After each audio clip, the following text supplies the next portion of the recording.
नमस्कार दोस्तों, मैं हूं करण और आप सुन रहे हैं एक हॉरर कहानी, वो भी मेरी जुबानी। दोस्तों, आज की कहानी हमें लेकर चलती है राजस्थान की सन सिटी में। यह नाम जोधपुर को सूरज की रोशनी के कारण मिला है। यहाँ साल भर तेज धूप रहती है, इसलिए इसे सन सिटी कहा जाता है। वैसे में जोधपुर के पास नयाम शहर में जहां का रहने वाला एक लड़का है, रणवीर। लेकिन कहानी को आगे बढ़ाने से पहले मैं हमेशा की तरह आपसे यही गुजारिश करूंगा कि आपने अब तक कई डरावनी कहानियां सुनी होंगी, लेकिन आज की इस कहानी को सुनने के बाद यकीन मानिए आपके रोंगटे खड़े हो जाएंगे। बस आपसे यही निवेदन है कि कृपया इस कहानी को पूरा जरूर सुनिए, क्योंकि इससे न सिर्फ आपको डर का एहसास होगा, बल्कि आप इस रहस्य में पूरी तरह डूब जाएंगे। और अगर आप पहली बार हमारे चैनल पर आए हैं तो कृपया चैनल को सब्सक्राइब जरूर कर ले, जिससे हम और आप हमेशा जुड़ सके और ऐसी कहानियां आप तक समय पर पहुंच सके। तो चलिए अब बिना समय गंवाए सीधे कहानी शुरू करते हैं। नमस्कार दोस्तों, मेरा नाम रणवीर है और मैं राजस्थान के एक पुराने कस्बे नया शहर का रहने वाला हूं। यहाँ मेरी कपड़ों की एक दुकान है, जिससे होने वाली कमाई से मेरा घर चलता है। आज मैं आप सभी को अपने साथ घटी एक ऐसी सच्ची घटना बताने जा रहा हूं, जिसे मैंने आज तक कभी किसी से साझा नहीं किया, क्योंकि ये मेरी जिंदगी का सबसे डरावना और भयानक अनुभव था। कभी कभी जिंदगी में इंसान एक ऐसे मोड़ पर पहुंच जाता है जहां न वो जी सकता है और न मर सकता है, और एक वक्त पर मेरी भी ऐसी ही हालत हो गई थी। ये सब आज से करीब 7 साल पहले की बात है। उस समय मेरी जिंदगी बेहद अच्छी चल रही थी। मैं अपनी पत्नी नंदिनी, बेटे हरवसा और अपनी माँ के साथ हमारे पुश्तैनी मकान में रह रहा था। सब कुछ सामान्य था, लेकिन जैसे जैसे समय बीतने लगा, घर छोटा पड़ने लगा। रवसा बड़ा हो रहा था, माँ को अपना अलग कमरा चाहिए था, और नंदिनी चाहती थी कि घर में एक अलग मंदिर वाला कमरा भी हो, जिससे पूजा पाठ ठीक से हो सके। ये छोटी छोटी बातें धीरे धीरे हमारे बीच बड़ी बहसों का कारण बनने लगी। अब नंदिनी झगड़ा करने वाली नहीं थी, लेकिन वो चीजों को बर्दाश्त करना भी नहीं जानती थी। इसलिए जब बात नहीं बनती तो बातों बातों में लड़ाई तक हो जाती थी। मैंने कई बार सुझाव दिया कि चलो ये मकान बेच देते हैं और किश्तों में कोई बड़ा मकान खरीद लेते हैं, जिससे सबका आराम हो जाए। लेकिन माँ इस बात के लिए तैयार नहीं थी। उनका कहना था कि यह पुश्तैनी मकान है, जिससे उनका भावनात्मक जुड़ाव है। वही नंदिनी को डर था कि कहीं किस्तें भरने में परेशानी हुई तो कर्ज में डूब जाएंगे और न घर के रहेंगे न घाट के। ऐसे में हम तीनों एक ही मकान के अलग अलग कोनों में परेशान थे। कोई समझने को तैयार नहीं था, लेकिन बर्दाश्त भी नहीं कर रहा था। उसी समय मेरे मन में एक ख्याल आया। हमारे घर की दीवार से सटा हुआ एक पुराना मकान करीब 22 सालों से बंद पड़ा था। वो मकान अब खंडहर बन चुका था। उसकी दीवारें काली पड़ गई थीं, दरवाजे टूट चुके थे और अंदर सिर्फ झाड़ झंखाड़ उगे हुए थे, लेकिन उसकी दीवार हमारे घर से जुड़ी हुई थी। मेरे दिल में ख्याल आया कि अगर यह मकान किसी तरह हमें मिल जाए तो हम अपना घर और बड़ा कर सकते हैं। एक तरफ से हमारे झगड़े खत्म हो सकते हैं और दूसरी तरफ घर में खुलापन भी आ जाएगा। लेकिन मैं नहीं जानता था कि मेरे इस एक फैसले से सिर्फ मेरा घर ही नहीं, बल्कि मेरी पूरी जिंदगी बदलने वाली है। जब बुरे दिन आने लगते हैं तो उनके रास्ते भी खुद ब खुद बनने लगते हैं, और उस दिन तो जैसे मैंने अपनी आफत को खुद अपने ही हाथों न्योता दे दिया। सब कुछ ठीक चल रहा था, लेकिन फिर अचानक मेरे सामने ऐसा मौका आया जिसने मेरी जिंदगी की दिशा ही बदल दी। दरअसल मेरे घर से सटी एक पुरानी खंडहरनुमा हवेली थी, जो बीते 30 सालों से वीरान पड़ी थी। मुझे पता चला कि उसके मालिक अब शहर से बाहर कहीं बस चुके हैं। सोचा क्यों ना बात की जाए। बहुत कोशिशों के बाद उनका फोन नंबर मिला और मैंने उन्हें कॉल किया। जब उनसे पूछा कि क्या आप वो मकान बेचना चाहते हैं, तो उन्होंने बिना किसी हिचक के हाँ कह दिया। उन्होंने जो कीमत बताई वो मेरे हिसाब से इतनी कम थी कि मैं अंदर ही अंदर बहुत खुश हो गया। सोचा ये तो मेरे लिए एक सुनहरा मौका है। मैंने तुरंत ही उस मकान को खरीदने का फैसला कर लिया। लेकिन जब यह बात कस्बे में फैली तो कुछ जानकार लोग मेरे पास आए। उन्होंने मुझे बहुत समझाने की कोशिश की। बोले, रणवीर, उस मकान को मत खरीदो। उस घर का इतिहास ठीक नहीं रहा है। वहां अजीब अजीब घटनाएं हुई हैं। उसके मालिक भी शायद इन्हीं वजहों से वो मकान छोड़कर चले गए थे। उन्होंने बताया कि उस जगह के साथ कभी कुछ अच्छा नहीं हुआ, और अगर सब कुछ सामान्य होता तो वो लोग उसे यूं ही वीरान छोड़कर न जाते। लेकिन उस वक्त मेरी आंखों पर जैसे लालच की पट्टी बंध चुकी थी। मैंने सोचा, ये लोग शायद जल रहे हैं कि मैं इतनी कम कीमत में इतना बड़ा मकान खरीद रहा हूं। यही वजह है कि मुझे रोक रहे हैं। मैंने उनकी बातों को दरकिनार कर दिया और मुस्कुराते हुए कह दिया, अरे ये सब अंधविश्वास है। खंडहर जैसी दिखती जगह को देखकर ही लोगों को वहम हो जाता है, वरना इसमें कुछ भी गलत नहीं है। लेकिन आज जब उस मकान को याद करता हूं तो लगता है शायद उन लोगों को पहले ही उस खौफ की हल्की सी भनक लग चुकी थी जो मेरे सामने बाद में उजागर हुई। मकान खरीदने के 2 दिन बाद की बात है। एक रात मैं गहरी नींद में सो रहा था, तभी मुझे एक अजीब सपना आया। सपना कुछ ऐसा था कि मैं उसी खरीदे हुए मकान के अंदर खड़ा हूं और मेरे हाथों में एक पुराना संदूक है। वह संदूक खुद ब खुद खुलने लगता है और उसमें से काला धुआं निकलने लगता है। अचानक धुएं के बीच से एक काला भयानक चेहरा सामने आता है, जिसकी आंखें लाल अंगारे जैसी चमक रही थीं। वो चेहरा मेरी तरफ बढ़ने लगता है और मैं डर के मारे चीख पड़ता हूं। तभी मेरी नींद खुल जाती है। उसके बाद पूरी रात मैं जागता रहा, सोचता रहा कि इस सपने का मतलब क्या हो सकता है।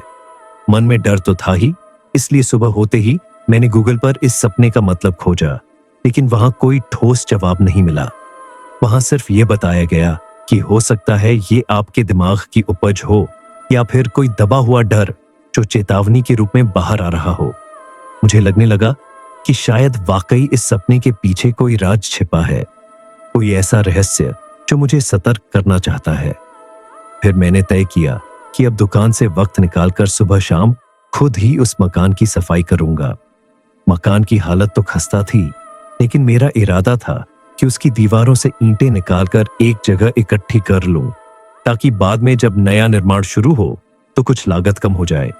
मेरी आमदनी सीमित थी, इसलिए मजदूरों पर खर्च करने से बेहतर लगा कि थोड़ा थोड़ा करके खुद ही काम कर लूं। नंदिनी को जब मैंने ये सब बताया तो उसने कहा, रवसा को भी साथ ले जाना, उसका भी मन बहल जाएगा। मैं और रवसा मिलकर उस मकान में पहुंचे। खिड़की से थोड़ी सी धूप भीतर आ रही थी, लेकिन उस जगह की गंध बहुत ही अजीब और भारी थी। हर दीवार पर मकड़ी के जाले थे, जिन्हें हटाने के लिए मुझे लकड़ी का सहारा लेना पड़ा। जमीन पर गर्द और धूल की इतनी मोटी परत थी कि हवा में धुंध सी छा गई थी। मकान के आंगन में एक पुराना नीम का पेड़ था। दिन के उजाले में भी वो पेड़ किसी डरावने भूत जैसा लग रहा था। पूरे मकान में एक अजीब सन्नाटा था, जैसे वहां कुछ जिंदा न होते हुए भी मौजूद हो। उस वीराने में सिर्फ सन्नाटा नहीं था, बल्कि जैसे हर दीवार से कोई बीती चीख सुनाई दे रही हो। लेकिन मुझे क्या पता था कि ये शुरुआत थी उस खौफनाक सफर की, जो मेरी और मेरे परिवार की जिंदगी को हमेशा के लिए बदल देगा। घर लौटकर आते ही मैंने सबसे पहला काम ये किया कि पानी का एक बड़ा सा ड्रम भरा और उसे उस पुराने मकान में ले जाकर पूरे घर में छिड़काव किया, ताकि धूल थोड़ी बैठ जाए। फिर एक लंबी नारियल की झाड़ू को डंडे में बांधा और घर के चारों कोनों में लगे जाले और गर्द हटाने लगा। धीरे धीरे मकान का दम घोंटती हुई वो गर्द थोड़ी शांत हुई। फिर मैं अपनी आरी लेकर मकान के अंदर उग आए जंगली पौधों को काटने लगा। इस सफाई में रवसा ने मेरी बहुत मदद की। मैं जैसे ही कोई पौधा काटता, वह उसे उठाकर बाहर फेंक आता। उसका चहकना, बातें करना और इधर उधर उछलना मुझे हल्का सा सुकून दे रहा था। उसके साथ काम करते करते समय का पता ही नहीं चला। रवसा को यह सब करने में बड़ा मजा आ रहा था। कभी वो जोर से हंसता, कभी सीढ़ियों से कूदता, और तभी पीछे वाले आंगन में एक अजीब चमकदार फूलों वाला पौधा दिखा। उसकी लाल पीली पंखुड़ियां कुछ ज्यादा ही चमक रही थीं, मानो कोई सुनहरी रोशनी उस पर ठहरी हो। मैंने ऐसे फूल पहले कभी नहीं देखे थे। वो इतना सुंदर और रहस्यमय लग रहा था कि एक पल को मैं उस पर से नजरें नहीं हटा पाया। अरे रवसा, देख तो कैसा अजीब सा पौधा है, मैंने कहा। रवसा की आंखों में चमक दौड़ गई। वो खुशी से उछल पड़ा और बोला, पापा, इस पौधे को अपने गार्डन में लगाते हैं, अभी खोद लेते हैं ना। उसकी मासूम जिद और खुशी देखकर मैं मुस्कुरा दिया। मैं खुद भी उस पौधे को करीब से देखना चाहता था। मैंने खुरपी निकाली और धीरे धीरे उसे खोदना शुरू कर दिया। जैसे ही मैंने थोड़ी गहराई तक मिट्टी हटाई, तभी टन्नस की आवाज आई। मेरी खुरपी किसी ठोस चीज से टकराई थी। मैं थोड़ा चौंका। रवस्सा ने भी आवाज सुनी और वह उत्तेजित होकर चिल्ला पड़ा, पापा, नीचे कोई बक्सा है क्या? मैं उसकी बात सुनकर हंस पड़ा। अरे नहीं बेटा, ये कोई कॉमिक्स की कहानी थोड़ी है कि जमीन खोदोगे और खजाना मिलेगा। ये तो कोई पत्थर रहा होगा शायद। लेकिन मन ही मन एक अजीब सा संदेह जरूर उठ गया था। मैंने थोड़ी और मिट्टी हटाई तो वाकई में एक काले रंग का लोहे का बक्सा दिखा, जिसके किनारों पर कांसे की नक्काशी थी। अब मेरी भी आंखें खुली की खुली रह गईं। रवसा खुशी से उछल पड़ा, पापा, ये तो सच में खजाना हो सकता है। उसकी मासूम खुशी ने मुझे भी झकझोर दिया। क्या सच में? मैंने जल्दी से उसे समझाया कि ये बात किसी को मत बताना। अभी इसे मिट्टी से ढक देते हैं, रात को चुपचाप ले चलेंगे, वरना सबकी नजरें उस पर टिक जाएंगी। हमने बक्से को ढक दिया और फिर वही पौधा साथ ले आए। मैंने उसे घर के सामने अपनी छोटी सी फूलों की क्यारी में लगाया, थोड़ा पानी दिया और रवसा को नहलाकर खुद भी नहा धोकर खाना खाया। लेकिन रवसा का मन तो अब उस पौधे में ही अटक गया था। कुछ देर बाद वो मेरे पास दौड़ता हुआ आया और बोला, पापा, वो पौधा 1 इंच बढ़ गया है। मैंने हल्का सा मुस्कुराकर कहा, अब तू आराम कर ले बेटा, दिन भर खूब काम किया है। लेकिन वो बच्चा कहाँ मानने वाला था। फिर दौड़ा पौधे के पास और थोड़ी देर में फिर चिल्ला पड़ा, पापा, ये तो और भी बड़ा हो गया है। अब की बार मैंने उसे थोड़ा डांट दिया, रवसा, अब बहुत हो गया, बस कर, अब तुझे हर चीज में मजा आ रहा है। लेकिन उसका उत्साह कम नहीं हुआ। वो उसी पौधे के पास बैठा रहा और बड़े प्यार से उसे देखता रहा। मेरा दिमाग अब उस बक्से में उलझा हुआ था। लगातार सोचता रहा कि उसमें क्या होगा। वक्त जैसे कट ही नहीं रहा था। शाम से रात कब होगी, यही बेचैनी सता रही थी। जैसे तैसे रात हुई। नंदिनी को मैंने कुछ नहीं बताया। खाना खाया, मां के पांव दबाए और फिर धीरे से रवसा को बुलाया। वो तो जैसे पहले से ही तैयार बैठा था। उसकी आंखों में वही चमक थी, वो चमक जो किसी रहस्य को खोजने निकले जासूस की होती है। मैंने चुपचाप आंखों से इशारा किया और हम दोनों टॉर्च लेकर घर से बाहर निकल पड़े। लेकिन जैसे ही मेरी नजर फूलों की क्यारी पर पड़ी, मैं ठिठक गया। वो पौधा, वो तो कुछ ही घंटों में बहुत बड़ा हो चुका था। इतनी तेजी से बढ़ते किसी पौधे को मैंने पहले कभी नहीं देखा था। न जाने क्यों अब मुझे उस पौधे से एक अजीब सा डर लगने लगा था। मन में एक भारीपन और बेचैनी भर आई। मैंने लंबी लंबी सांसें लेते हुए वहां से जल्दी जल्दी कदम बढ़ाए और रवसा को साथ लेकर फिर पुराने मकान की ओर बढ़ गया। इस बार चारों तरफ सन्नाटा पसरा हुआ था। बिजली बंद थी पर चांदनी बिखरी हुई थी। हल्की ठंडी हवा के झोंके पेड़ों को झुला रहे थे और झिंगुरों की आवाजें उस डरावनी रात की खामोशी में धीरे धीरे पिघल रही थीं। मैंने धीरे धीरे वह जगह खोदी जहां वो संदूक था। मिट्टी हटाकर जैसे ही वह संदूक निकला, मेरा दिल जोर जोर से धड़कने लगा। बक्सा अब मेरे हाथों में था। मैंने रवसा से कहा, तू पहले घर जाकर देख कि कोई जाग तो नहीं गया।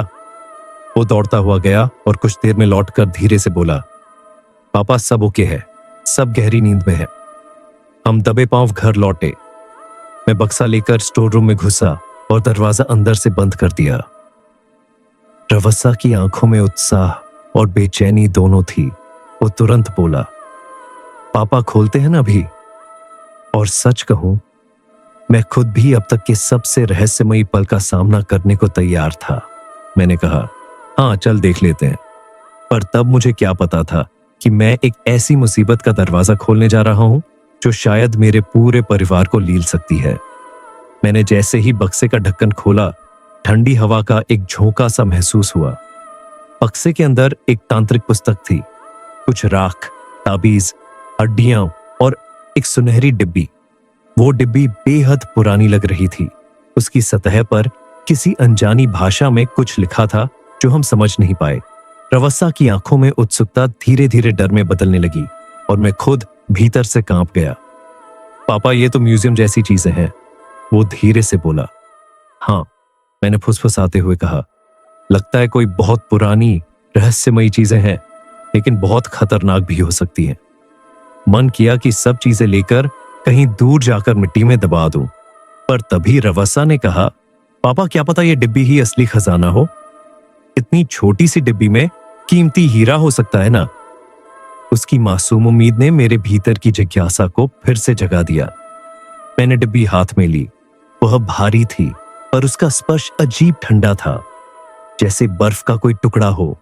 रवस्सा ने आंखें बंद कर ली और भगवान से प्रार्थना करने लगा कि डिब्बी में कुछ अनमोल निकले, और मैंने डिब्बी का ढक्कन खोल दिया। जैसे ही वो डिब्बी खुली, कमरे में हल्की सी धुंध फैलने लगी। एक बहुत धीमी सी सरसराहट हवा में तैर गई। मैं डर से सिहर उठा और रवस्सा घबराकर मेरे पीछे जा छिपा। फिर अचानक कमरे की बत्तियां झपकने लगी। ट्यूबलाइट की फ्लिकर करती रोशनी में हर कोना जैसे कांपने लगा हो। रवस्सा की आंखें डर से फैल गईं और वह चिल्लाया, पापा कोई पीछे है क्या? मैंने तुरंत पलटकर देखा, लेकिन वहां कोई नहीं था, पर कमरे में हवा चलने लगी थी, जबकि खिड़कियां बंद थीं। उस हवा में एक अजीब सी गंध थी, जैसे राख, धुआं और कुछ जला हुआ, कुछ बहुत पुराना। मुझे साफ महसूस हुआ डिब्बी से कुछ निकला था, कोई छाया, कोई ऊर्जा, या शायद कोई आत्मा। उस रात के बाद से हमारी जिंदगी वही नहीं रही। एक अनदेखा डर हर कोने में घर कर गया था। जैसा कि मेरी रोज की आदत थी, उस दिन भी मैं अंधेरे में ही अपना रूटीन वर्क शुरू कर चुका था। योगा, थोड़ा एक्सरसाइज और फिर पौधों में पानी देने चला गया। एक एक करके सब पौधों को सींचा और आखिर में उस अजीब पौधे के पास पहुंचा।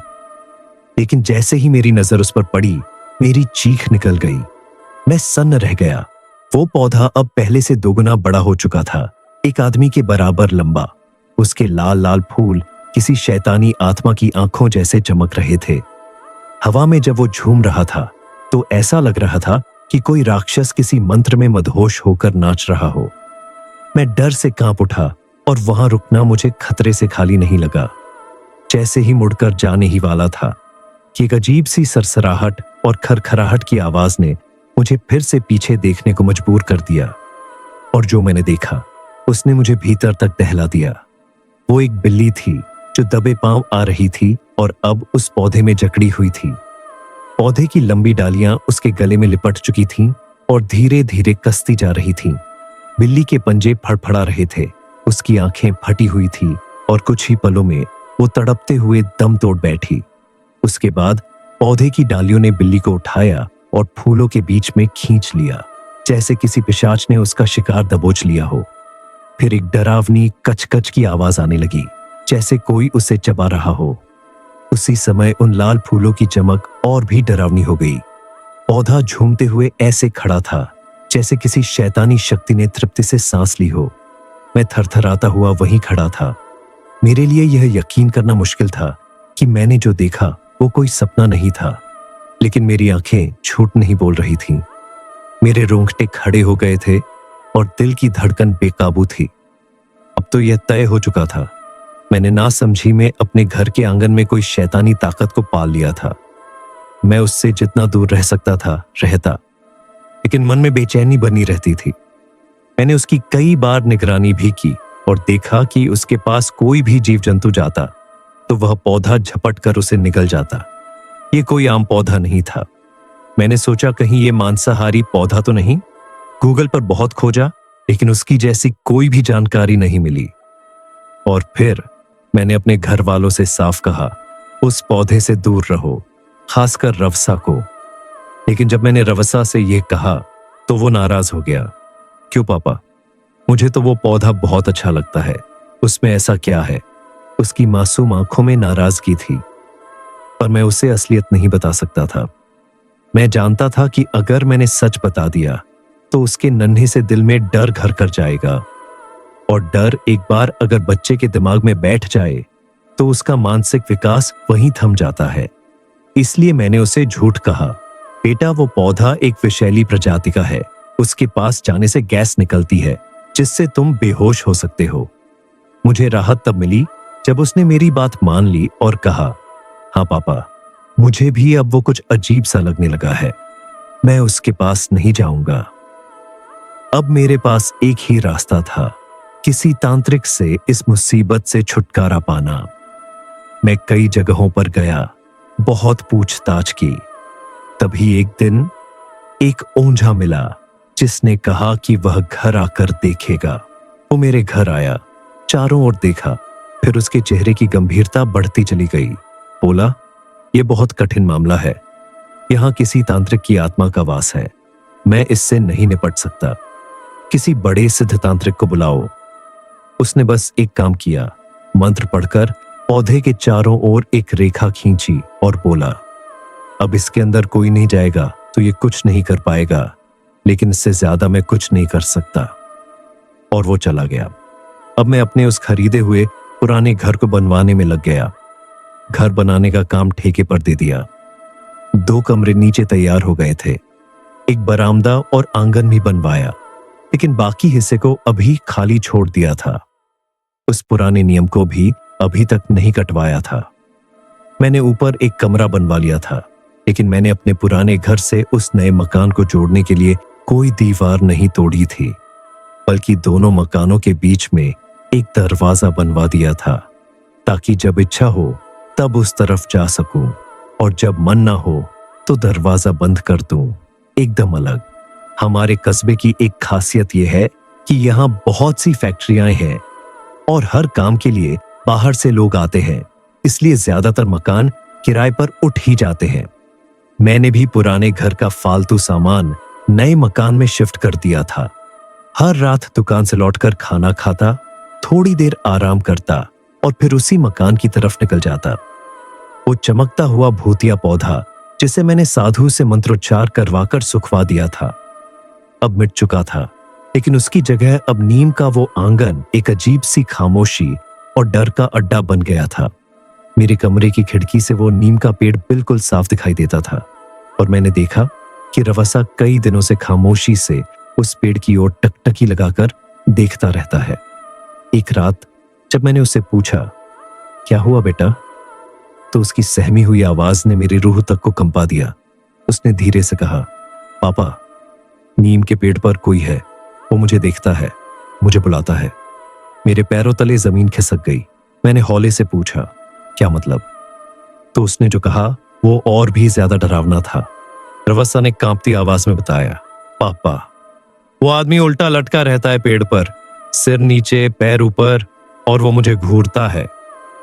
मैं उस वक्त कुछ नहीं बोला, लेकिन जैसे ही मौका मिला मैं खुद उस पेड़ के पास देखने गया और यकीन मानिए, मैं जहां था वहीं जम गया। जैसे ही मैं नीम के पास पहुंचा, मुझे एक अजीब सी बदबू महसूस हुई, सड़ी हुई और जली हुई चीज की मिलीजुली गंध। चारों तरफ सन्नाटा था, लेकिन पेड़ की पत्तियां हिल रही थीं, जैसे किसी ने जानबूझकर उन्हें छेड़ा हो। मैं ऊपर देखने को मजबूर हो गया और जो देखा वो मेरी जिंदगी का सबसे डरावना लम्हा था। पेड़ की सबसे ऊंची शाख पर कुछ था, कोई छाया, इंसान जैसी लेकिन सीधी नहीं, उल्टी लटक रही थी। उसका सिर मेरी तरफ और आंखें, वो आंखें जैसे अंगारे हों, लाल लाल और मुझे झांपती हुई। मेरी सांस अटक गई, शरीर अकड़ गया। मैं ना आगे जा सका ना पीछे हट सका। फिर अचानक नीम की एक सूखी टहनी खटाक की आवाज के साथ नीचे गिरी और उसी पल वो छाया हवा में लहराते हुए अंधेरे में विलीन हो गई। मैं डर के मारे पसीने से भीग गया। जैसे तैसे खुद को संभालकर घर लौटा। अम्मा ने पूछा, आंगन गए थे? मैंने डर छुपाते हुए कहा, हाँ। अम्मा ने धीरे से कहा, मैंने सपना देखा, नीम पर कोई तांत्रिक बैठा था, बिना सिर का, उसके मुंह से राख निकल रही थी। अब मेरे अंदर कोई शक नहीं बचा था। वो तांत्रिक आत्मा जिसे हमने अनजाने में उस बक्से से आजाद कर दिया था, अब वो हमारे आंगन के नियम के पेड़ में वास कर चुकी थी। उस रात जब सब सो गए, मैं खिड़की से नियम के पेड़ को निहारता रहा। मेरी घड़ी में 2:37 थे। तभी अचानक एक तेज हवा का झोंका आया और खिड़की खुद ब खुद जोर से बंद हो गई, फिर धीमे से खुल गई। कमरे का माहौल ठंडा पड़ गया और मैं देख रहा था वो तांत्रिक आत्मा फिर उसी डाल पर उल्टा लटका हुआ था, लेकिन इस बार वो कुछ बड़बड़ा रहा था, कोई मंत्र, कोई तंत्र। और तभी नीम की सबसे नीचे की डाली अपने आप टूटकर सीधे हमारे दरवाजे के सामने गिर गई। मैंने घबराकर खिड़की बंद कर दी। अब सोने की कोशिश तो कर रहा था, लेकिन दिल जानता था कि जो शुरू हो चुका है वो अब किसी डरावने अंजाम की ओर बढ़ रहा है। और फिर एक शाम वो हादसा हुआ जो मैं आज तक नहीं भूल पाया। उस दिन नंदिनी रसोई में खाना बना रही थी। उसकी बहन ऋचा अपने बेटे बंटी के साथ आई हुई थी। पूरा दिन खूब मस्ती में बीता था। रवसा और बंटी दोनों ने मिलकर खूब धमाल मचाया था। बहुत समय बाद मैंने रवसा को इतना खुश देखा था। अम्मा मंदिर में आरती कर रही थी और मैं रवसा को होमवर्क करा रहा था, पर मुझे नहीं पता था कि उसी दिन की रात हमारे घर की असली भयावह रात बनने वाली है। सब कुछ बिल्कुल ठीक चल रहा था, जैसे हमारी जिंदगी थोड़ी थोड़ी करके पटरी पर लौट रही हो। लेकिन अचानक अंदर वाले कमरे से एक जोरदार आवाज आई, जैसे कोई भारी चीज जमीन पर गिरी हो। हम सब चौंक कर दौड़ते हुए वहां पहुंचे और जो देखा उसने सबकी रूह खपा दी। सालों से छत पर टंगा झूमर अब फर्श पर बिखरा पड़ा था। कांच के टुकड़े पूरे कमरे में बिखरे हुए थे, जैसे किसी ने जानबूझकर उसे पटक कर तोड़ा हो। मेरा दिल एक पल को धड़कना भूल गया। क्या कहीं भूकंप तो नहीं आया? पर ना जमीन हिली थी, ना कोई पंखा चल रहा था, ना ही कोई झटका महसूस हुआ था। अम्मा के मुंह से बेसाख्ता निकला, हे भगवान। मैंने तुरंत रवसा की ओर देखा।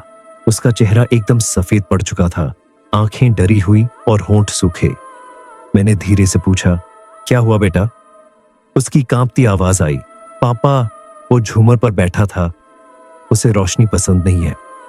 उस एक वाक्य ने जैसे कमरे की सारी हवा खींच ली थी। मेरी उंगलियों में झुंझुनाहट होने लगी। पहली बार मेरे हाथ सचमुच कांप उठे थे। मैंने सिहरते हुए पूछा, कौन बैठा था झूमर पर? लेकिन अब रवसा चुप था, एकदम खामोश। उसकी आंखें किसी दूर के डर को देख रही थीं, जैसे वहां कोई अब भी मौजूद हो। रात भर मुझे नींद नहीं आई। अगली सुबह मैं मां के साथ मंदिर में बैठा था। रोज की तरह आरती हो रही थी। जैसे ही अम्मा ने घंटी बजाई, मंदिर के सामने जलते दोनों दीपक एक साथ बुझ गए। न हवा चली थी, न किसी ने फूंक मारी, लेकिन फिर भी दोनों दिए एक साथ बुझ जाना, पूजा में रुकावट आना, ये अपशगुन था। अम्मा कांपती आवाज में बोली, जिस आत्मा को तंत्र से बांध कर रखा गया था, अब वो इस घर के अंदर आ चुकी है। अब घर में कोई भी निश्चिंत नहीं था। हम सब एक अजीब डर में जी रहे थे। रात करीब 1 बजे मुझे प्यास लगी। सब गहरी नींद में थे।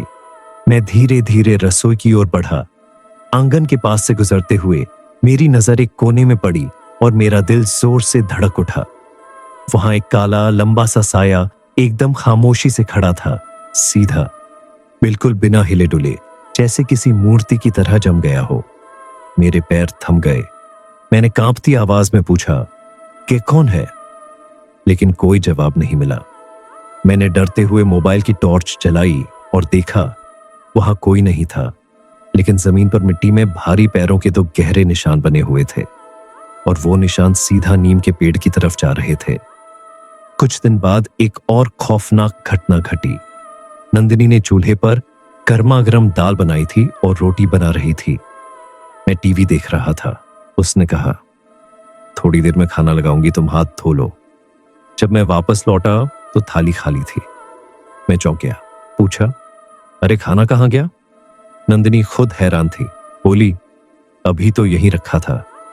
हमने हर जगह देखा, रसोई, डाइनिंग टेबल, यहां तक कि कूड़ेदान तक, लेकिन थाली कहीं नहीं थी।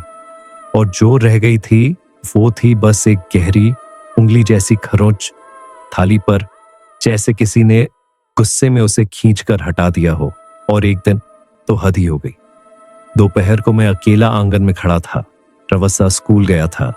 अम्मा सो रही थी और नंदिनी ऊपर कपड़े सुखा रही थी।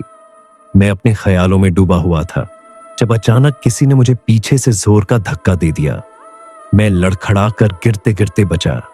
झटके से पलटा, लेकिन वहां कोई नहीं था।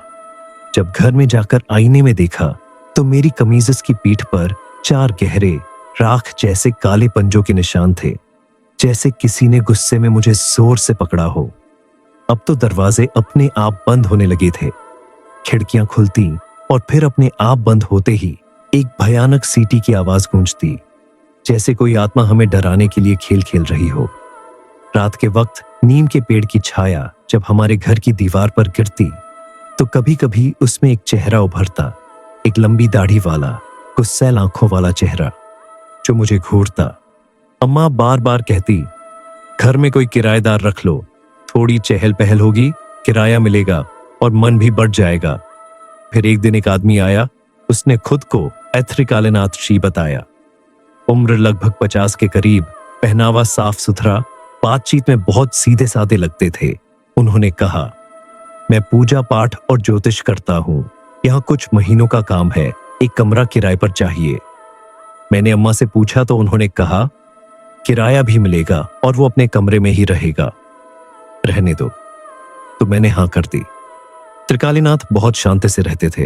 हर सुबह नीचे आकर चाय पीते, रवसा से बातें करते और अम्मा के पैर छूते। नंदिनी को भी वो बिल्कुल सामान्य और अच्छे लगे, पर मुझे नहीं पता था कि उनके आने के बाद जो होगा वो हमारे डर को एक नई गहराई देने वाला है। नंदिनी ने बड़े ही सरल मन से कहा था, अकेले हैं बेचारे, उनकी किसी से क्या दुश्मनी होगी। लेकिन हफ्ता भी नहीं बीता था कि घर का माहौल कुछ अजीब सा लगने लगा। एक रात जब हम सब खाना खा रहे थे, रवस्सा ने अचानक कहा, पापा, ऊपर वाले बाबा बहुत अजीब है। वो हर रात किसी को बात करने के लिए बुलाते हैं और एक अजीब सी भाषा में बात करते हैं। मैं उसकी बात पर मुस्कुरा पड़ा। अरे बेटा, वो पूजा करते हैं, तुम बच्चों को हर चीज में जादू नजर आता है। लेकिन अगली ही रात जब मैं टीवी पर न्यूज़ देख रहा था और रवस्सा मोबाइल में गेम खेल रहा था, अम्मा अपनी पसंद की सब्जी की तारीफ करती हुई नंदिनी को बता रही थी। तभी मुझे एक अजीब सी गंध महसूस हुई, जैसे कुछ जल रहा हो। मैंने नंदिनी से पूछा, क्या बात है, क्या कोई चीज जल रही है? वो बोली, गोभी आलू की सब्जी, चावल और रोटी बना रही हूं।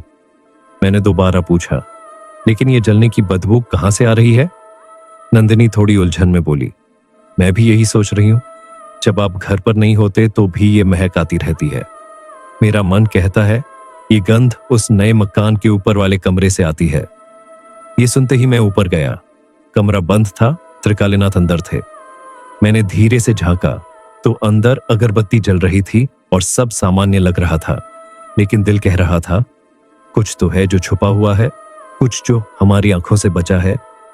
कुछ ही रात बाद बिजली चली गई थी और मैं छत पर इन्वर्टर देखने गया। उसी वक्त ऊपर से कुछ धीमी आवाजें आने लगी, जैसे कोई किसी से बातचीत कर रहा हो। और वो आवाज त्रिकालीनाथ की थी, जो कह रहा था, अब वो समय बस आने ही वाला है जब तुझे शरीर मिल जाएगा, तू अपनी अधूरी साधना पूरी कर सकेगा। बिना शरीर के तू कुछ नहीं कर पाएगा और मैं तेरे लिए प्रयास करता आ रहा हूं। मैं सन्न रह गया। मैं वहीं रुक गया, सांसें थम गईं। मैंने धीरे से दरवाजे की छिधरी से झांका। कमरे में त्रिकालीनाथ अकेले थे, लेकिन उनके सामने एक लाल कपड़े में लिपटी कोई मूर्ति रखी थी और वो उससे बात कर रहे थे। मैं नीचे लौट आया और उसी रात से सब बदलने लगा। अगली सुबह मां को अचानक बुखार आ गया। डॉक्टर ने कहा, कोई बीमारी नहीं है, ये मन से जुड़ी बात लगती है। नंदिनी अब रात में नींद में बड़बड़ाने लगी थी और उसका चेहरा मुरझा गया था। वो नंदिनी नहीं रही थी जो कभी आंखों में मुस्कान और ललक लिए रहती थी। रवसा बिल्कुल खामोश हो गया था। उसका शरारती चुलबुला रूप कहीं खो गया था। अब वो न बोलता, न टीवी देखता, न मोबाइल। स्कूल से लौटते ही चुपचाप बैठ जाता, जैसे उसकी आत्मा खो गई हो। नंदिनी ने एक दिन डर के साथ कहा, रवसा अब मुझसे आंख मिलाकर बात भी नहीं करता। उसकी आंखों में कुछ अजीब सा है, जैसे वो हमारा नहीं रहा। मैंने रवसा को पास बुलाया, उसकी आंखों में झांका। वो कहीं और देख रहा था, जैसे मैं वहां हूं ही नहीं। मैंने उससे पूछा, बेटा सब ठीक है ना? उसने मेरी तरफ देखे बिना कहा, ऊपर वाले बाबा कहते हैं अब मुझे पूजा करनी है। मुझे जैसे बिजली का झटका लगा। मैंने कांपते हुए पूछा, कौन बाबा? जवाब आया, त्रिकालीनाथ। मेरा दिल जैसे किसी ने मुट्ठी में जकड़ लिया हो। अब मुझे यकीन हो गया था, ये आदमी जिसे हमने पनाह दी थी, वो दरअसल एक राक्षसी मंशा लेकर आया था और उसने अपना पहला शिकार बना लिया था, मेरा बेटा। गुस्से से मेरी रगें तड़कने लगी। बिना कुछ सोचे समझे धम धम करते हुए ऊपर उसके कमरे की ओर बढ़ा। दरवाजा पीटते हुए चिल्लाया, पाखंडी नीच, तू मेरे बेटे के साथ क्या कर रहा है? मेरी ही पीठ पर छुरा घोंप रहा है। आज के आज ये कमरा खाली कर, मैं अब तुझे एक पल भी इस घर में नहीं रहने दूंगा। मेरी आवाज में सिर्फ गुस्सा नहीं था, वो एक पिता की बेबसी थी, डर था, क्रोध था और अपने बच्चे को खोने का डर था, क्योंकि अब यह लड़ाई एक मकान की नहीं, एक आत्मा की नहीं, बल्कि मेरे परिवार की आत्मा की थी। तभी नीचे से रवसा की चीखने और रोने की आवाज आई और मैं बिना कुछ सोचे समझे दौड़ता हुआ नीचे भागा। वहां का नजारा देखकर मेरे पैरों तले जमीन खिसक गई। नंदिनी अपने गले को दोनों हाथों से कसकर पकड़ रही थी, जैसे कोई अदृश्य हाथ उसका दम घोंट रहा हो। उसकी आंखें डर से फटी पड़ी थीं, चेहरा लाल हो गया था। किसी तरह उसने कांपती आवाज में कहा, कोई मेरा गला दबा रहा है। मैं पूरी ताकत से उसे थामे रहा और जैसे तैसे वह धीरे धीरे सामान्य होने लगी। लेकिन उसी रात वो नींद में अचानक चीखी, रवसा को मत ले जाओ, वो बच्चा है। मैं घबरा गया। उसने पसीने से भीगे शरीर के साथ आंखें खोली और कांपती आवाज में कहा, रणवीर, मैं सपना नहीं देख रही थी, कोई कमरे में था, लाल कपड़े वाला। उसकी आंखें मेरी तरफ चल रही थीं। मैं सन्न रह गया। अम्मा भी डर गई थी। उन्होंने गंभीर स्वर में कहा, मैं तो पहले ही कह रही थी बेटा, ये पूजा पाठ नहीं है, ये कुछ और ही है। ऊपर वाला आदमी ठीक नहीं है। उस रात मैंने तय कर लिया कि अब बात सीधी होगी। अगले दिन जब त्रिकालनाथ नीचे आया, मैंने सीधे उससे कहा, बाबूजी, आप किस तरह की साधना कर रहे हैं और रवसा को नाम वाम क्यों दे रहे हैं? वो मुस्कुराया, जैसे सवाल की गंभीरता को जानबूझकर नजरअंदाज कर रहा हो, और बोला, बच्चा होशियार है, उसमें शक्ति है, मैं बस उसकी आंखें खोल रहा हूं। मां ने तुरंत बीच में टोक दिया, आप कौन होते हैं किसी की आंखें खोलने वाले? हमें किसी की कोई आंख नहीं खोलनी है। किराएदार है, किराएदार की तरह रहिए, वरना कमरा खाली कीजिए। मैंने सख्त लहजे में कहा, अब बहुत हो गया, कल तक घर खाली कर दो।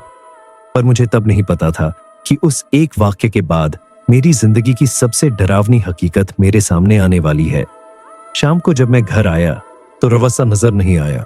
मैंने पूछा, वो कहाँ है? नंदिनी ने कहा, त्रिकालनाथ के पास है। मुझे गुस्सा आ गया। नंदिनी, मैंने कहा था ना, वो आदमी ठीक नहीं है, रवसा को उसके पास मत भेजा करो।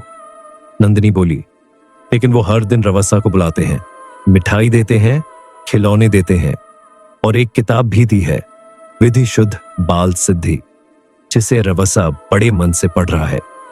मैंने सोचा शायद कोई पाखंडी किताब होगी, खेल ही होगा।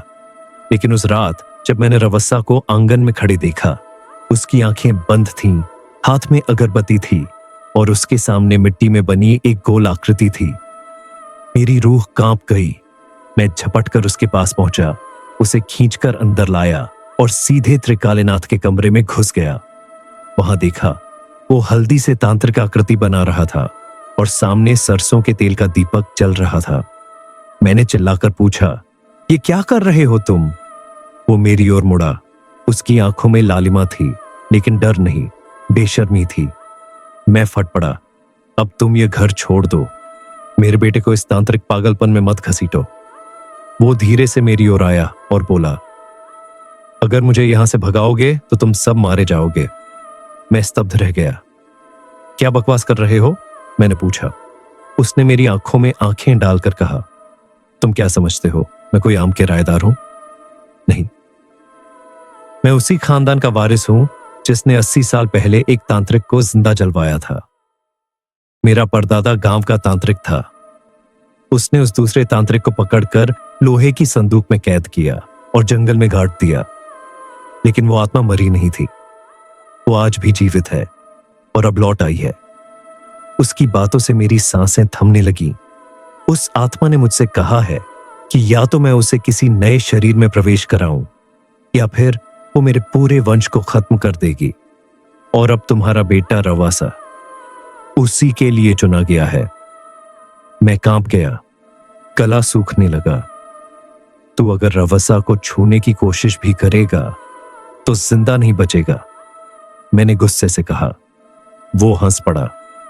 नहीं, वो इंसान की हंसी नहीं थी, वो कुछ और थी, जैसे कोई दरवाजे के उस पार की दुनिया से आती हो। उसने कहा, तू मुझसे नहीं डरता? वो आत्मा तेरे नीम पर बैठती है, तेरे कमरे की खिड़की से झांकती है, तेरे बिस्तर के नीचे उसकी परछाई लेटी होती है। उसने ठंडी हंसी में कहा, जिसने मुझे बांधा था अब उसके वंशज को मेरी सेवा करनी ही होगी, वरना मैं इस घर की नींव जला दूंगा।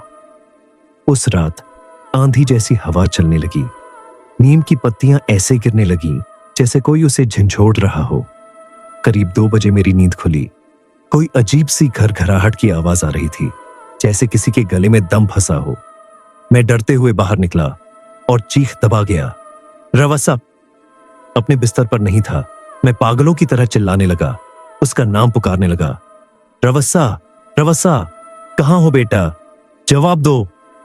लेकिन हर ओर बस सन्नाटा था और एक डरावनी खामोशी जो धीरे धीरे मेरे अंदर एक बवंडर बनती जा रही थी। मैं पूरी तरह टूट चुका था। रवासा की हालत देखकर मैं घबरा गया था। उसका चेहरा अजीब सा हो गया था, उसकी आंखें लाल थीं और वो नीम के पेड़ के नीचे खड़ा था, हाथ ऊपर उठे हुए, और उसकी गर्दन धीरे धीरे खुद खुद झुक रही थी, जैसे किसी अदृश्य शक्ति ने उसे जकड़ लिया हो। मैं चीखा, रवासा! और मेरी चीख सुनकर नंदिनी भी घबरा गई। वो दौड़कर बाहर आई। मैंने तुरंत रवासा को पकड़कर झकझोरा, लेकिन वो जैसे होश में ही नहीं था। मेरी किसी बात का कोई जवाब नहीं दे रहा था। मैंने उसे अपने सीने से लगाकर कसकर पकड़ा और तभी उसके होंठों से एक अजनबी डरावनी आवाज निकली, तूने मेरी राह रोकी है, अब मैं तेरे घर को श्मशान बना दूंगा। वो आवाज रवासा की नहीं थी, वो किसी और की थी, किसी शैतानी ताकत की। उस पल मुझे ऐसा लगा जैसे मेरी सांस ही थम गई हो। मेरा बच्चा, मेरा वही रवासा जो कुछ दिन पहले तक हंसता खेलता क्लास में टॉप करता था, आज उसकी आंखों में कुछ और ही झलक रहा था। उसका मन, उसकी मासूमियत जैसे कहीं खो गई थी। और अब इस सब के बावजूद भी त्रिकालनाथ हमारे मकान से टस से मस नहीं हो रहे थे। लेकिन अब मैंने भी फैसला कर लिया था कि मैं उसकी असलियत सामने लाकर ही रहूंगा। मैंने उसकी हर हरकत पर नजर रखने का तय कर लिया। अब मुझे उसके खिलाफ सबूत चाहिए था, ताकि पुलिस की मदद से उसे इस घर से बाहर किया जा सके। एक रात जब रवासा और नंदिनी गहरी नींद में थे, मैं दबे पांव ऊपर गया। कमरा बंद था, लेकिन अंदर एक धीमी पीली रोशनी जल रही थी। मैंने दरवाजे से कान लगाया तो अंदर से अजीब आवाजें आ रही थीं। भीम, आज अब तेरा शरीर नहीं रहा तो मलाल क्यों करता है? तेरा नाम ही काफी है। ये बच्चा तैयार है, तू इसमें बस जा। मैं स्तब्ध रह गया। धूम्र? कौन धूम्र? तभी मुझे याद आया दादी की कही बातें कि नया शहर गांव में एक तांत्रिक था, धूम्रनाथ। उसने इंसानों की बलि चढ़ाने की कोशिश की थी। गांव वालों ने उसे जिंदा जलाया था, लेकिन उसकी आत्मा कभी मुक्त नहीं हुई। क्या त्रिकालनाथ उसी तांत्रिक की आत्मा को बुला रहा है? अब मुझे सब समझ आ गया था। तस्वीर साफ हो गई थी, अब कुछ भी छुपा नहीं था। मैंने तय किया कि अगली सुबह पुलिस में रिपोर्ट करूंगा और उसे कानून की मदद से निकाल बाहर करूंगा, क्योंकि अब मामला मेरी सहन शक्ति से बाहर हो चुका था। पर मुझे क्या पता था कि जिस शैतानी ताकत से मैं लड़ने जा रहा हूं, वो पहले ही एक कदम आगे है। अगली सुबह अम्मा बोली, बेटा मैं मंदिर जा रही हूं, इस घर का माहौल अब ठीक नहीं लगता। मैं सर झुकाए सोच में डूबा बैठा रहा, सिर दर्द से बेहाल। उसी रात जब मैंने रवासा के कमरे की ओर देखा तो वहां लाल रंग की रोशनी दिख रही थी। मैं घबरा गया और जब कमरे में गया तो देखा रवासा कुछ बड़बड़ा रहा था। उसकी आंखें बंद थीं और उसके माथे पर पसीना था। मेरा दिल बैठ गया। अपने ही बेटे को इस हालत में देखकर मैं खुद को लाचार महसूस कर रहा था। रात के 2 बजे मैंने फिर हिम्मत की और ऊपर गया।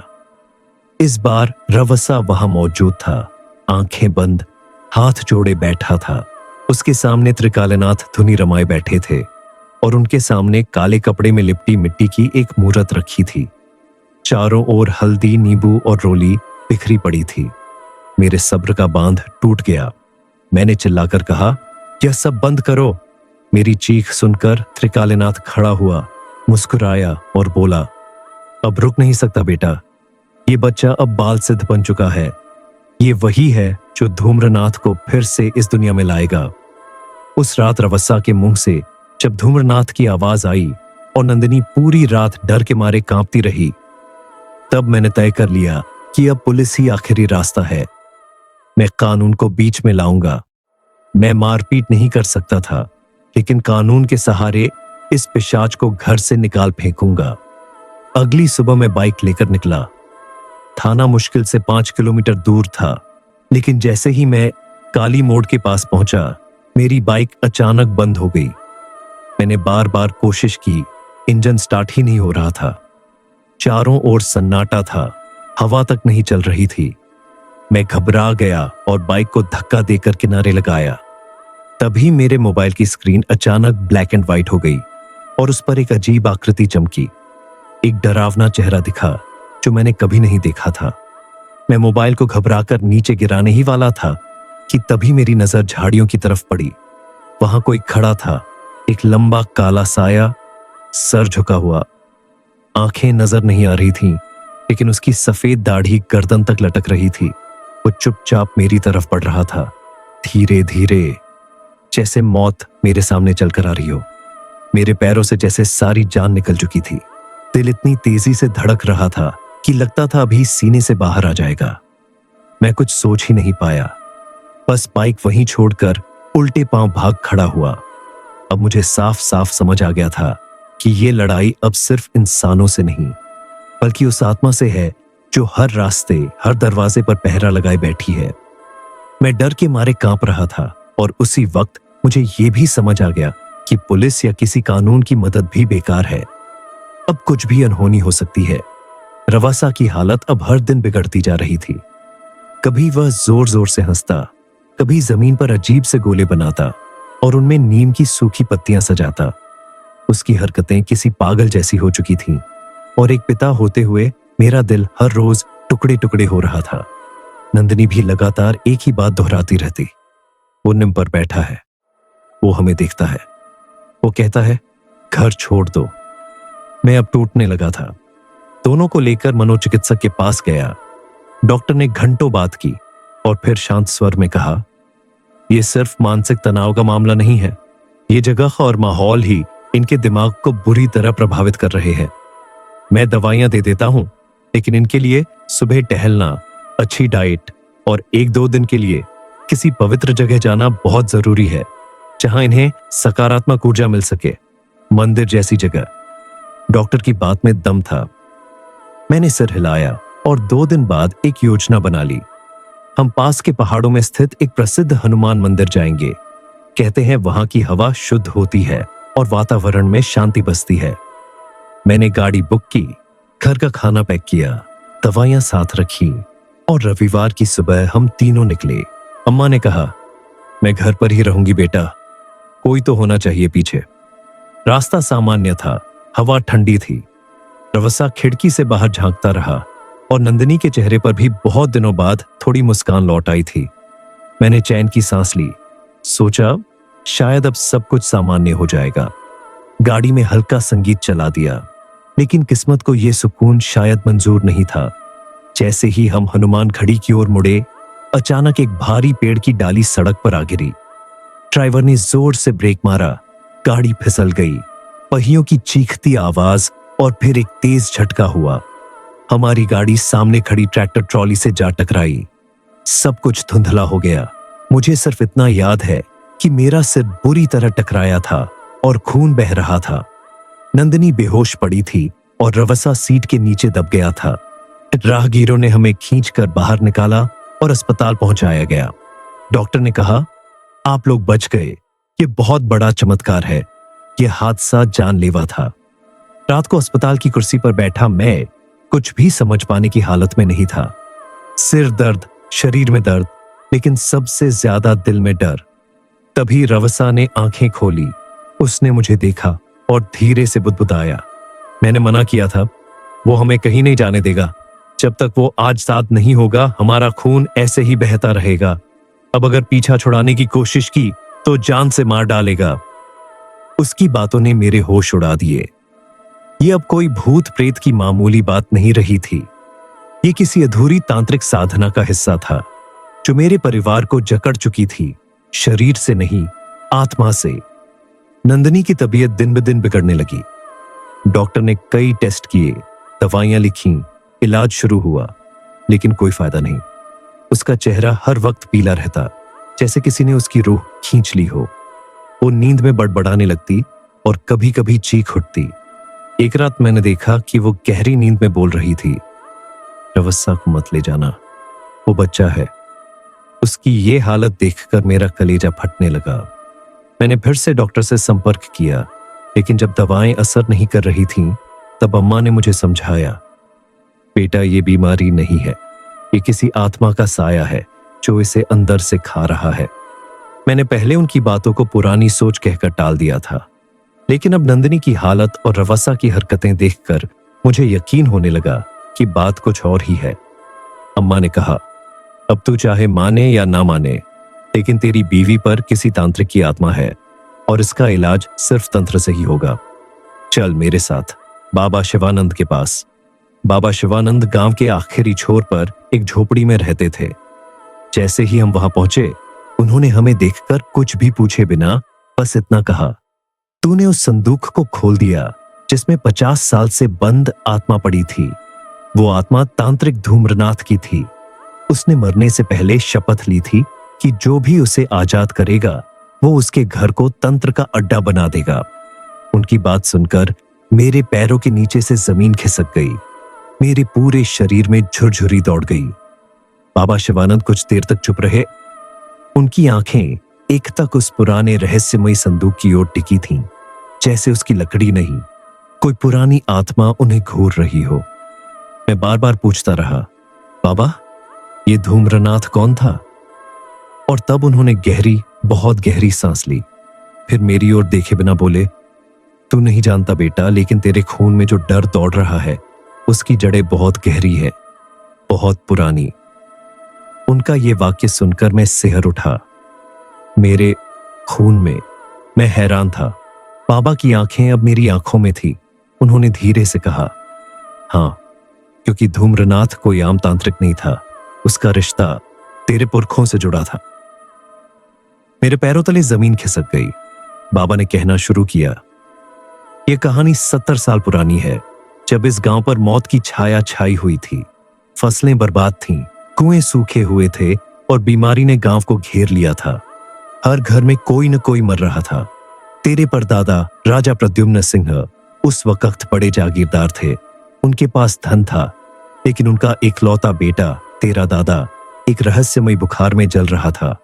वैद्य, हकीम, हर कोई हार मान चुका था। तभी किसी ने कहा, तंत्र से उपाय करो, एक तांत्रिक बुलाओ। तेरे परदादा ने तब जो किया उसी ने सब कुछ बदल दिया। बाबा की आवाज कांपने लगी। उन्होंने एक अजीबोगरीब तांत्रिक को बुलाया। नाम था धूम्रनाथ। उसके आने के साथ ही गांव में जैसे अंधेरा उतर आया। लोग कहते हैं, जब धूम्रनाथ गांव में पहली बार आया तो हवेली के पास खड़े नीम के पेड़ ने खुद ब खुद झुककर जैसे उसे प्रणाम किया। उसके साथ एक काली बैलगाड़ी थी जिसमें सिर्फ राख, बभूत और मरे जानवरों की हड्डियां भरी थीं। बच्चे उसे देखते ही रोने लगते, औरतें सिर झुकाकर रास्ता बदल लेती। लेकिन तेरे परदादा, उन्होंने उसे हवेली के पीछे एक कोठरी में ठहराया और वहीं से उसकी पवचेतना साधना पॉप शुरू हुई। पहले 3 दिन में ही चमत्कार हुआ। तेरे दादा का बुखार उतर गया। गांव में बरसात हो गई। लोग बोले, ये तो चमत्कारी है, लेकिन धूम्रनाथ वहीं रुका रहा। उसने कहा, मुझे अभी मेरी साधना पूरी करनी है। यहां एक छुपी हुई शक्ति है जिसे मैं जगाना चाहता हूं। और तेरे परदादा ने न जाने एहसान में या लालच में उसे इजाजत दे दी। पर वो साधना नहीं थी बेटा, वो एक खौफनाक खेल था। हर रात हवेली के पीछे से धुआं उठता था, चीखें सुनाई देती थीं, राख उड़ती थी, कुत्ते भौंकते, बिल्लियां रोती और हवा में एक अजीब गंध फैलती थी, जली हुई हड्डियों जैसी। गांव वालों ने विरोध किया, लेकिन तेरे परदादा ने सबको डांट दिया। अंधविश्वास है, वो आदमी हमारे कुल का रक्षक है। लेकिन जो नहीं माने वो मारे गए, और जो समझ गए उन्होंने चुप्पी ओढ़ ली। अब बाबा की आंखें नम हो गईं, आवाज डगमगाई। फिर आई अमावस्या की रात। गांव के 7 लोग लापता हो गए। बच्चों ने कहा हवेली के पीछे कोई किसी को खा रहा था। अगले दिन एक गड्ढा खुदा मिला जिसमें राख थी, बालों की लटें और खून के धब्बे। गांव डर से कांप उठा। लोगों ने तेरे परदादा से जवाब मांगा, तब तक बहुत देर हो चुकी थी। राजा प्रद्युम्न सिंह खुद उससे मिलने गए, और जो उन्होंने देखा उसे कोई भूल नहीं सकता। धूम्रनाथ अधनंगा था।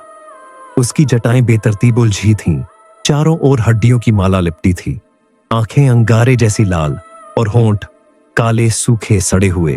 वो अपनी ही छाया से बातें कर रहा था, कहता जा रहा था, मैं अब साधारण मनुष्य नहीं रहा। मैंने मां काली को प्रसन्न कर लिया है।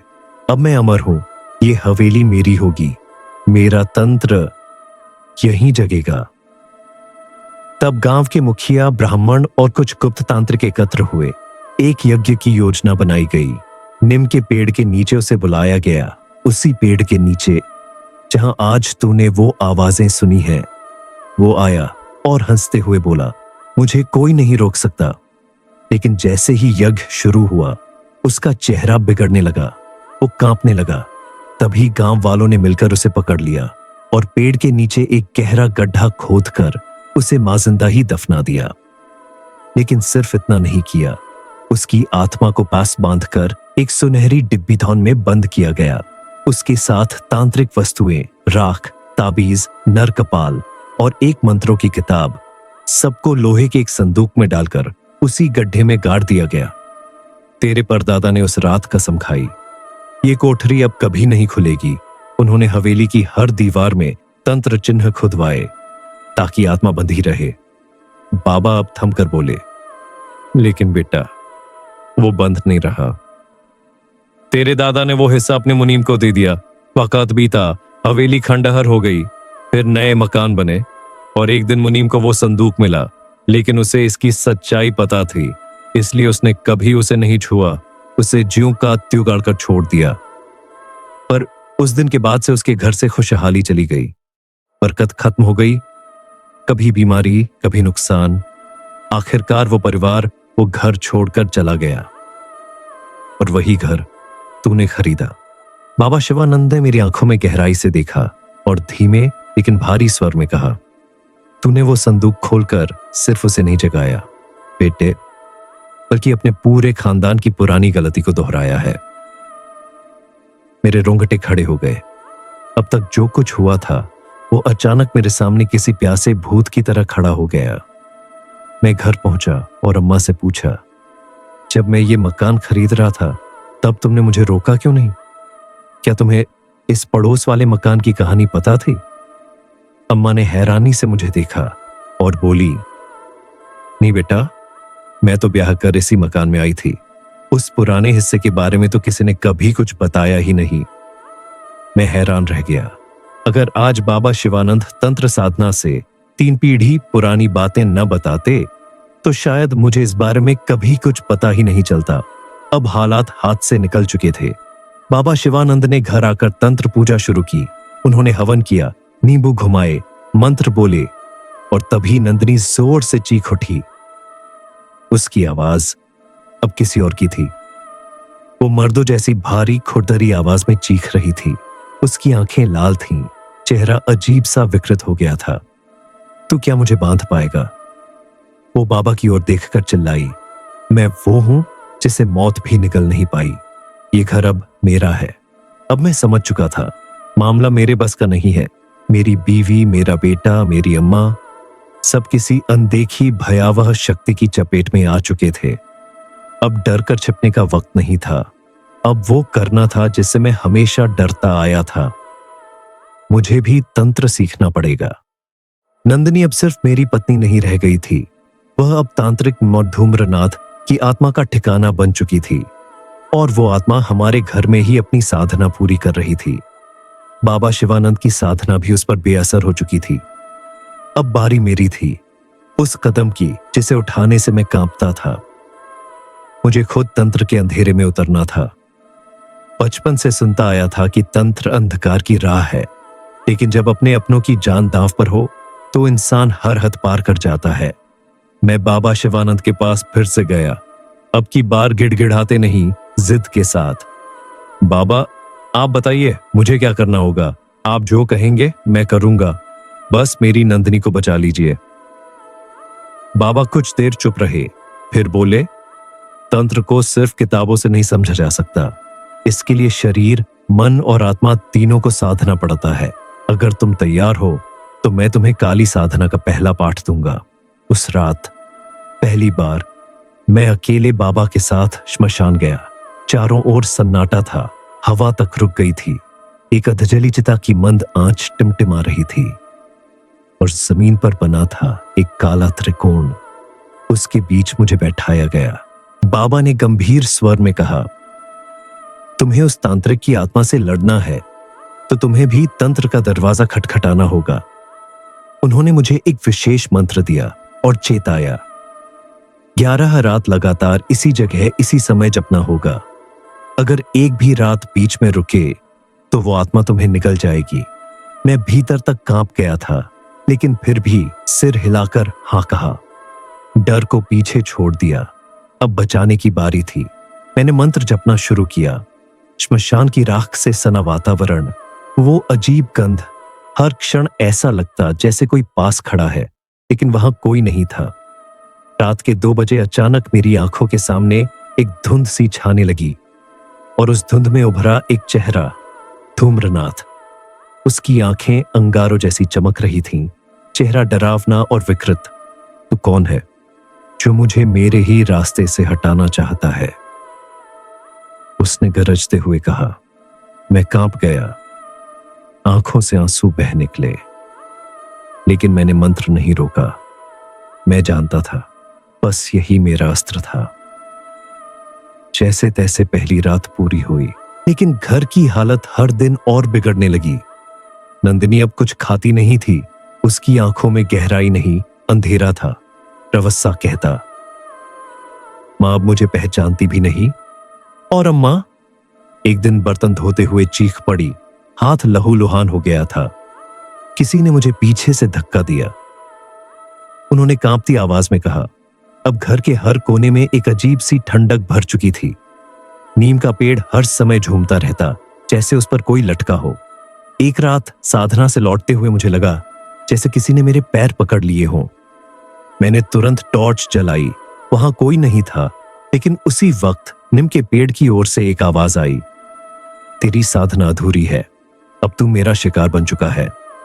उस आवाज ने मेरी रूह तक को जमा दिया। छठी रात जब मैं साधना से लौटा तो देखा उर्वसा घर में नहीं था। नंदिनी कमरे में अकेली बैठी थी, आंखों में सूनापन, जैसे वो अब इंसान ही नहीं रही हो। मैंने घबराकर पूछा, रवसा कहाँ है? उसने बस एक अजीब मुस्कान दी और कहा, वो अब मेरे पास है, वो तांत्रिक का शिष्य बन गया है। मेरा खून जम गया। मैं पागल होकर दौड़ने लगा। छत, आंगन, पेड़ के पीछे, हर जगह उसे ढूंढा, लेकिन रवसा कहीं नहीं था। तभी नीम के पेड़ की ओर से वही भारी आवाज आई, जहां तू तंत्र साधता है वहीं अब तेरा बेटा भी तंत्र सीख रहा है। मैं एकदम टूट गया। भागता हुआ उसी रात फिर से श्मशान पहुंचा और मैंने जो देखा, मेरी आत्मा कांप गई। रवसा वहां बैठा था, उसी मुद्रा में, आंखें सफेद, चेहरा निर्जीव और हाथ जोड़े मंत्र जप रहा था। मैं उसके पास गया, उसे हिलाया, आवाज दी, लेकिन वो जैसे किसी और दुनिया में था। फिर उसने अपनी सफेद आंखें खोली और बेहद ठंडी आवाज में कहा, पापा, धूम्रनाथ कहता है तुम मुझे रोक नहीं सकते। मैं जोर जोर से रोने लगा। मेरे सामने मेरा बच्चा बैठा था, लेकिन अब वो सिर्फ मेरा नहीं था। मैं उसके पास गया, उसे हिलाया, लेकिन वो हिला तक नहीं। उसका चेहरा पत्थर जैसा था, आंखें पूरी तरह सफेद, और फिर उसने बहुत धीमी लेकिन ठंडी आवाज में कहा, पापा, धूम्रनाथ कहता है तुम मुझे रोक नहीं सकते। मेरे पैरों तले जमीन खिसक गई, आंखों से आंसू बह निकले और मैं जोर जोर से रोने लगा। लेकिन रवसा, वो बस मंत्र दोहराता रहा जैसे उसमें जान ही ना हो। अगले दिन मैं टूटे मन और डगमगाते कदमों से बाबा जयराम के पास गया। उन्हें सारी बात बताई। उन्होंने ध्यान से मेरी बात सुनी। फिर उनकी आंखों में जो मैं देख रहा था वो करुणा नहीं थी, वो था क्रोध। उन्होंने गरजती हुई आवाज में कहा, अब समय आ गया है रणवीर, अब हमें करना होगा शव साधना, वो अंतिम तंत्र जिसमें आत्मा को उसके ही सामने बुलाकर नष्ट किया जाता है। 12 अगस्त की अमावस्या की रात तय हुई। पूरा गांव नींद में डूबा था, लेकिन श्मशान जाग रहा था। और मैं अब सिर्फ एक डर से लड़ता इंसान नहीं था। मैं अब सिर्फ पति, पिता या बेटा नहीं था। मैं एक योद्धा बन चुका था जो अपने परिवार को नरक से खींचकर लाने की कसम खा चुका था। श्मशान घाट गांव से आधा किलोमीटर दूर वीरान बरगद के पेड़ के नीचे था। जब हम वहां पहुंचे, आसमान में चांद पूरी तरह छिप चुका था। सिर्फ एक अधजली चिता जल रही थी, जिसकी रोशनी लकड़ी जैसी नहीं बल्कि हड्डियों जैसी लग रही थी। वो गंध, वो माहौल किसी दूसरी ही दुनिया का एहसास करवा रहा था। बाबा ने जमीन पर एक गोल मंडल बनाया, राख और लाल रंग से बना त्रिकोण, बीच में त्रिशूल और चारों कोनों पर रखे सूखे नींबू। मैं कांपते हुए बोला, बाबा, क्या ये सब काफी होगा? बाबा ने मेरी आंखों में झांका और गंभीर स्वर में बोले, शव साधना में तंत्र काम करता है, लेकिन उससे ज्यादा काम करता है संकल्प। धूम्रनाथ को हराने के लिए शरीर नहीं, आत्मा चाहिए। क्या तू तैयार है? मैंने आंखें मूंद ली और धीमे से सिर हिला दिया।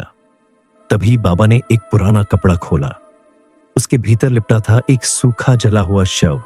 उसकी त्वचा राख जैसी, शरीर पर भभूत और आंखें आधी खुली हुई। बाबा बोले, ये माधव बाबा है, मेरे गुरु। उनकी इच्छा थी कि उनका शरीर किसी पवित्र साधना में काम आए। आज वही दिन है। मैंने कांपते हुए उस शव को देखा। ऐसा लग रहा था जैसे वो अभी भी सांस ले रहा हो। बाबा ने उसे मंडल के बीच में रखा, चारों दिशाओं में 4 त्रिशूल गाढ़े और फिर रात के ठीक 12 बजे मंत्रों का जाप शुरू किया। हवा थम गई थी, जैसे पूरा ब्रह्मांड उस क्षण को देख रहा हो। मैं भी मंत्रों का जाप करने लगा। जैसे जैसे मंत्र तेज होते गए, हवा में एक कंपन पैदा होने लगा। नियम के पत्ते उड़ने लगे, राख मंडल से टकराने लगी और फिर फैल गई एक ऐसी गंध जैसे किसी जलते हुए शरीर की। और तभी उस चिता से एक काली परछाई उठी। वो धुआं धीरे धीरे एक आकार लेने लगा और फिर सामने आया धूम्रनाथ।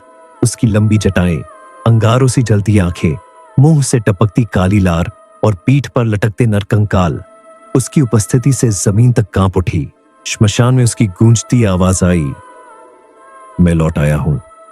इस बार कोई मुझे नहीं रोकेगा, ना तू, ना तेरा तंत्र। फिर उसके पीछे आए नंदिनी और रवसा, पर वे अब वो नहीं थे जिन्हें मैं जानता था। नंदिनी की आंखें काली थीं, माथे पर तांत्रिक तिलक चमक रहा था।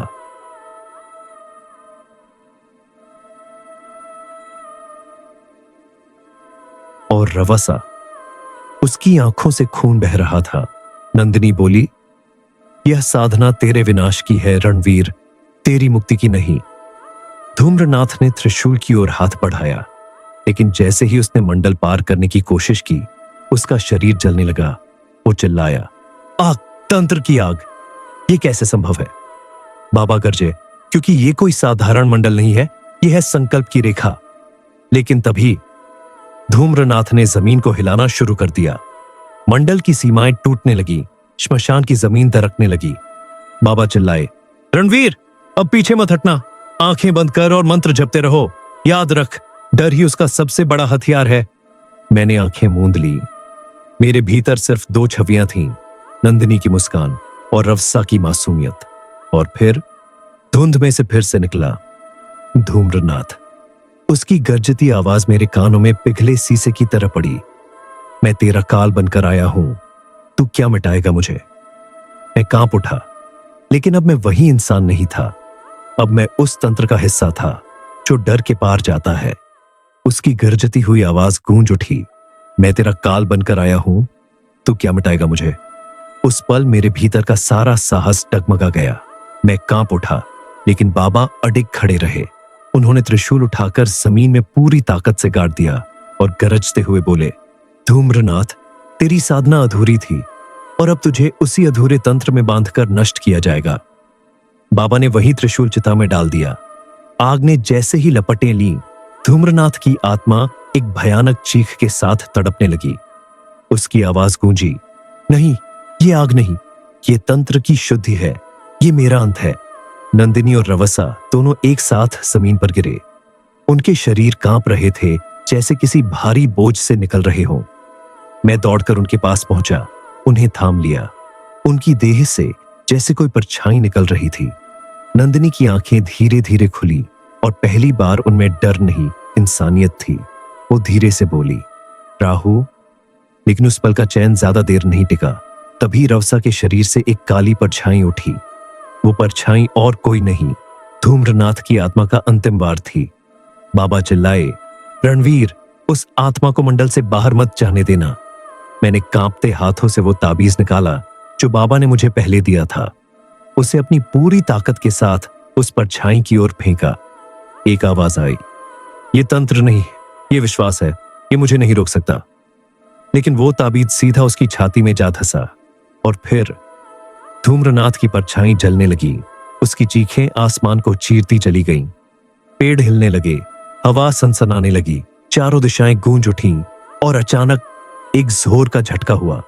एक पल को सब कुछ थम गया। फिर चिता की आग धीमी पड़ने लगी। सन्नाटा फैल गया। बाबा ने सिर झुका लिया और बेहद शांत स्वर में बोले, अब वो गया, हमेशा हमेशा के लिए गया। हम सब घर लौट आए। नंदिनी बेहद कमजोर थी, लेकिन अब उसकी आंखों में वो काली परछाई नहीं थी। वो पहले जैसी नहीं, बल्कि कहीं ज्यादा शांत और सच्ची लग रही थी। रवसा, वो अब फिर से वही मासूम बच्चा बन गया था जो अपनी कॉमिक्स किताबों में खो जाता था। लेकिन जो बीत चुका था वो मिटा नहीं था।